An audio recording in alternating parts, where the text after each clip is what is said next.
Sehingga pesan lainnya, ya kalau cuma untuk melawan Ridwan Kamil sebenarnya nggak perlu Pramono atau Rano Karno gitu. Cukup Cak Lontong aja. Sebenarnya mungkin jangan-jangan PDI Perjuangan tuh sebenarnya pengen mencalonkan Cak Lontong gitu. Kalau mau ngelawan Ridwan Kamil gitu kan.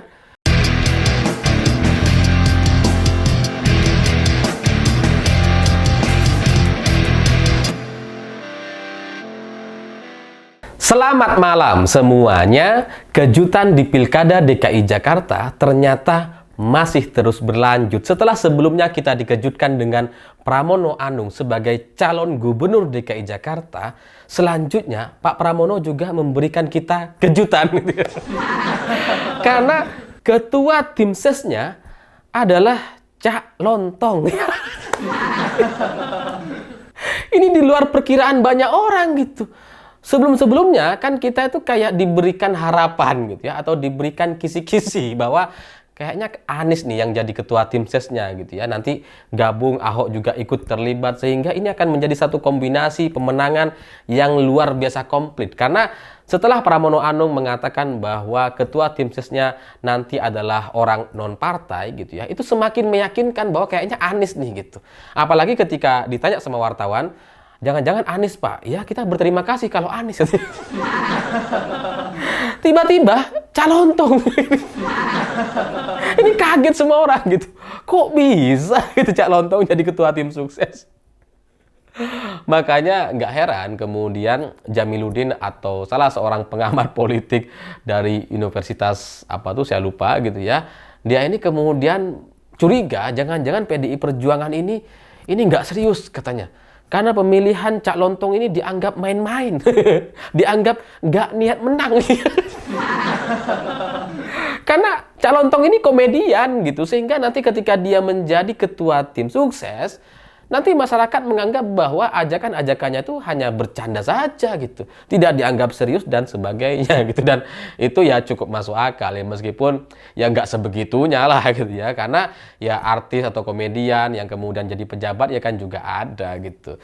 Tapi memang pemilihan Cak Lontong sebagai ketua tim sukses ini mengejutkan. Termasuk saya gitu. Karena saya pikir gitu ya, ketika Pramono Anung bilang nanti ketua tim suksesnya itu di luar partai atau non parpol gitu ya. Kalau dari kalangan artis itu, saya pikir ini Reza Rahadian gitu kan, karena dia kan sudah mendapatkan ombak tuh, ada hadir di demonstrasi dan kemudian dia mendapatkan simpati banyak orang. Jadi kalau dia jadi ketua tim ses, wah cocok ini. Atau saya pikir juga mungkin tokoh yang lain seperti misalkan Babah Alun gitu ya, yang gagal untuk maju sebagai calon gubernur atau calon wakil gubernur dan sudah keluar dari Partai Golkar, mungkin juga diakomodir gitu ya bersama Anies Baswedan gitu ya. Saya pikir itu. Atau kalaupun misalkan nanti adalah orang yang di luar partai gitu ya, yang tidak artis dan sebagainya, saya pikir adalah orang yang lumayan kita kenal sebagai orang yang sudah lama berkecimpung di politik gitu. Tapi Cak Lontong ini gimana?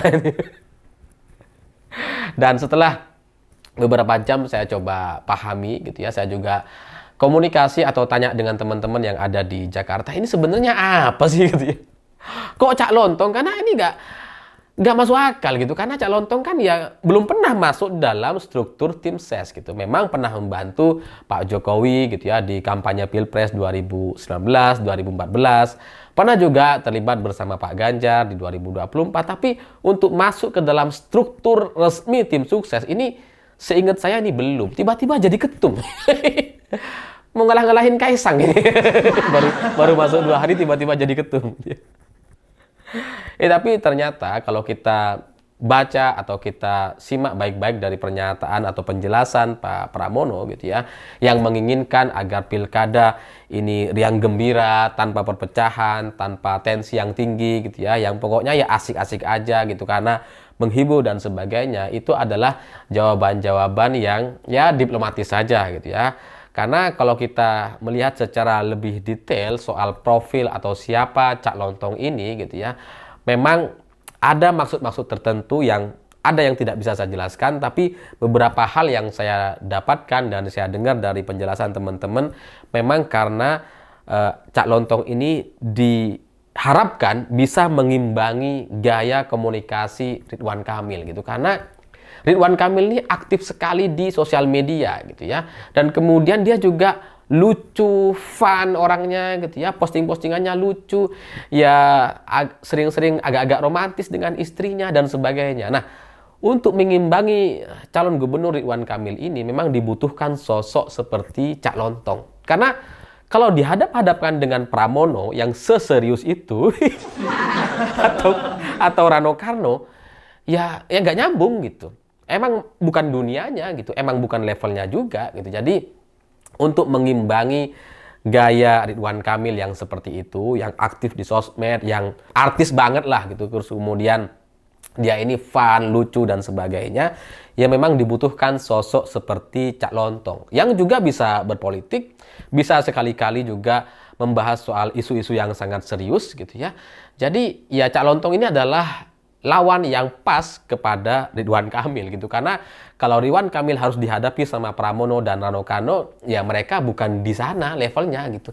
Mereka nggak aktif di sosmed, mereka juga nggak melucu ala-ala Ridwan Kamil gitu ya. Jadi makanya dibutuhkan sosok Cak Lontong agar bisa melakukan komunikasi-komunikasi ke berbagai kalangan, terutama kepada milenial, karena gaya atau komunikasinya itu cenderung diterima oleh lintas kalangan. Jadi ya dengan pemilihan Cak Lontong ini diharapkan komunikasi atau gaya kampanye di Pilkada DKI 2024 ini nantinya bisa menghadirkan satu pertandingan yang menarik, yang kalau fun ya bisa fun, dan kalau serius, waktunya serius ya kita juga bisa serius, sehingga itu menjadi satu penyeimbang gitu.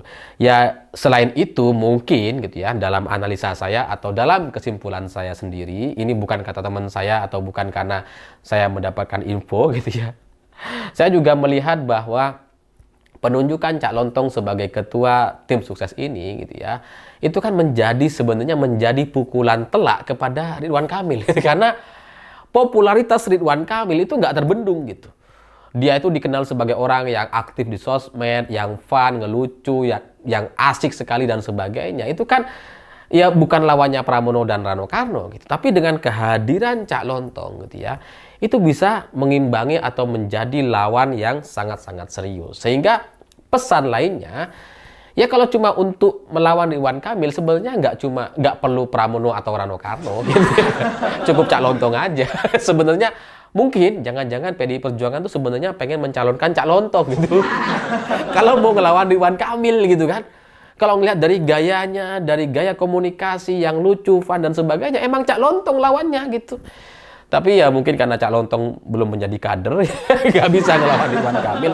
Makanya cukup jadi ketua tim sukses saja. Jadi kepada masyarakat DKI Jakarta gitu ya, kalau kalian menginginkan gubernur yang berpikir untuk jangka panjang, untuk kebaikan kota Jakarta, memang pilihannya adalah Pramono dan Rano Karno. Bahwa soal komunikasi yang fun, lucu dan sebagainya, kalau itu yang kalian harapkan dari pemimpin selanjutnya, ya masih ada Cak Lontong yang siap mendampingi keduanya mungkin nanti gitu ya. Setelah mereka terpilih nanti ya mungkin Cak Lontong perlu terus dibawa kalau kalau para pemilih Ridwan Kamil ini cukup banyak misalkan gitu, supaya mengimbangi, supaya bisa melakukan gaya-gaya komunikasi yang khas ala Ridwan Kamil di sosmed yang aktif, lucu dan fun gitu.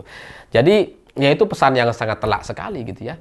Ngapain jadi calon gubernur gitu, jadi tim sukses aja. Ridwan Kamil tuh jadi tim sukses aja lah daripada jadi calon gubernur gitu ya. Karena ya benar juga untuk memimpin kota Jakarta yang sebesar itu, yang seruwet dan serumit itu gitu ya, dibutuhkan para pemikir, dibutuhkan orang-orang yang serius dan kemudian bisa melakukan langkah-langkah strategis untuk memperbaiki kota. Kalau hanya berpikir soal sosial media, kemudian postingan-postingan atau kepentingan konten dan sebagainya, ya itu nampaknya lebih cocok di daerah lain gitu ya, tidak seserius seperti Jakarta. Mungkin Ridwan Kamil bisa lumayan tidak berhasil di Jawa Barat gitu ya, karena kan banyak juga orang warga Jawa Barat yang tidak setuju atau nggak suka dengan Ridwan Kamil selama memimpin di Jawa Barat gitu ya. Tapi ketika dia masuk ke Jakarta, nampaknya gaya-gaya semacam itu tidak dikehendaki, karena orang-orang Jakarta itu adalah orang-orang yang sangat serius, orang yang sibuk, orang yang ya jarang punya waktu gitu ya untuk kemudian leha-leha dan sebagainya.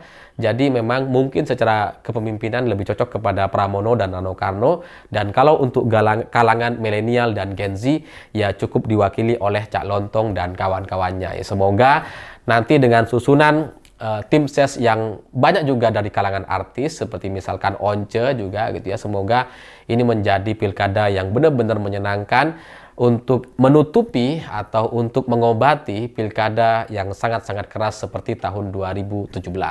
Semoga apa yang terjadi di tahun 2017 tidak terulangi, meskipun belakangan gitu ya muncul juga aksi penolakan terhadap Ridwan Kamil.